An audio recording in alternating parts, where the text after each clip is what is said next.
Hello, I'm Dr. Samira. I'm a consultant general and laparoscopic surgeon at V9 Hospital, Begumpet. ఇవాళ నేను మాట్లాడబోయే topic varicose veins problem ఉన్న వాళ్ళకి కన్జర్వేటివ్గా అంటే surgery లేకుండా manage చేసే అవకాశం ఉందా అనే దాని గురించి మాట్లాడుకుందాం. సో వారికోస్ వెయిన్స్ అనేది it is a very common condition, చాలా మందిలో ఉంటుంది. ఎస్పెషల్లీ ఎక్కువసేపు నిలబడి వర్క్ చేసే ప్రొఫెషన్స్లో అండ్ ప్రెగ్నెన్సీస్ తర్వాత విమెన్లో ఇలా కామన్గా చూస్తుంటాం. సో ఈ వారికోస్ వెయిన్స్ అనేది సర్జికల్గా వెళ్ళాలా లేకపోతే కన్జర్వేటివ్గా ట్రీట్ చేయొచ్చా అనేది depends on the stage of the disease. So early స్టేజెస్లో ఉన్నప్పుడు సన్నటి వెయిన్స్ కనుక ఎన్లార్జ్ అయి ఉంటే దాన్ని టిలెంజెక్టేసియాస్ ఆర్ రెటిక్యులర్ వెయిన్స్ అని అంటుంటాము. ఎస్పెషల్లీ యాంకిల్ చుట్టూ మడమల చుట్టూ ఉండే ఏరియాలో ఇవి కామన్గా చూస్తుంటాము. అలా కానీ లేకపోతే ఒక సింగిల్ వారికోస్ వెయిన్ ఏదైనా ఒకటే దగ్గర కానీ బ్లో అవుట్ ఉంటే వీటిని యూజువల్గా మనం సర్జరీ లేకుండా మేనేజ్ చేస్తుంటాము. అట్లాగే సిమ్టమ్స్ పెద్దగా లేకపోయినప్పుడు అంటే అప్పుడప్పుడే మొదలవుతున్నప్పుడు అండ్ ప్రెగ్నెన్సీస్ డెలివరీస్ అయిన తర్వాత అప్పుడు స్లోగా కొన్ని దగ్గర ఒక టఫ్ వెయిన్స్ లాగా కనిపించినప్పుడు ఇలాంటి కండిషన్స్లో కూడా మనం కన్జర్వేటివ్గా మేనేజ్ చేస్తుంటాం.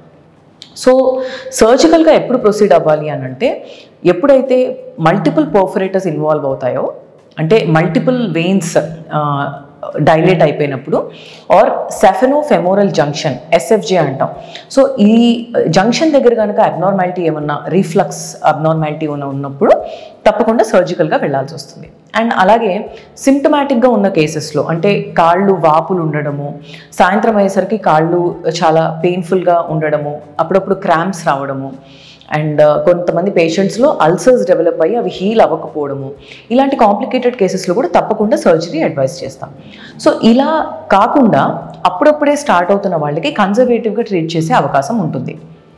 బట్ హ్యావింగ్ సెడ్ దట్ ఒక్కసారి వెయిన్ డైలేట్ అయిపోయిన తర్వాత అది పూర్తిగా నార్మల్సీకి మందులతో రావడం అనేది ఇట్ ఈస్ నాట్ పాసిబుల్.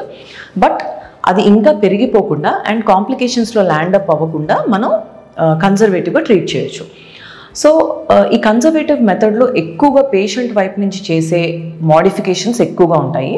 దీంట్లో first of all traditionally we have been saying that ఎక్కువసేపు నిలబడి ఉండే ప్రొఫెషన్స్ నుంచి మార్చుకునే అవకాశం ఉంటే కనుక the patient is advise to take a different kind of job where they will get to rest every few minutes or few hours at least.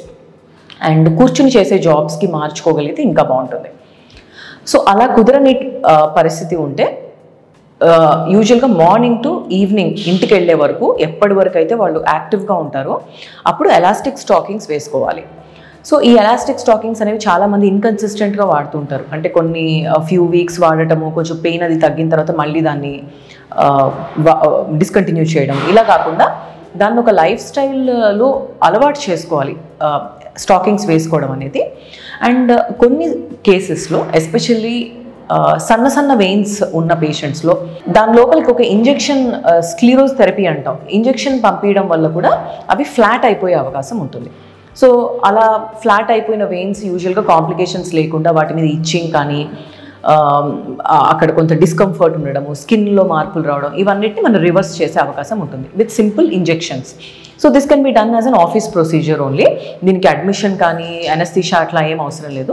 So simple office procedure ద్వారా దీన్ని మనం రెక్టిఫై చేసుకోవచ్చు. So these are the various ways of treating varicose veins without surgery. And also one of the most important things, patient రాత్రి పడుకునేటప్పుడు తప్పకుండా కాలు కొంచెం level హైట్లో పెట్టుకుని పడుకోవాలి. దానివల్ల డే టైంలో ఏదైతే ఎడిమా అండ్ ఆ వెయిన్స్ ఏవైతే అక్కడ స్టేసిస్లో ఉన్నాయో అవన్నీ రివర్స్ ఫ్లో అయ్యేటట్టుగా మనం హెల్ప్ చేయొచ్చు.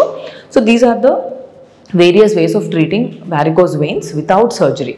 సో ఏ కేస్కి ఇలా కన్జర్వేటివ్గా ట్రీట్ చేయొచ్చు, ఏ కేస్కి సర్జరీ ఆఫర్ చేయాలి అనేది will get to know investigations చేసినప్పుడు అండ్ పేషెంట్ సిమ్టమ్స్ ఏంటని తెలుసుకున్నప్పుడు will get to know that. Thank you.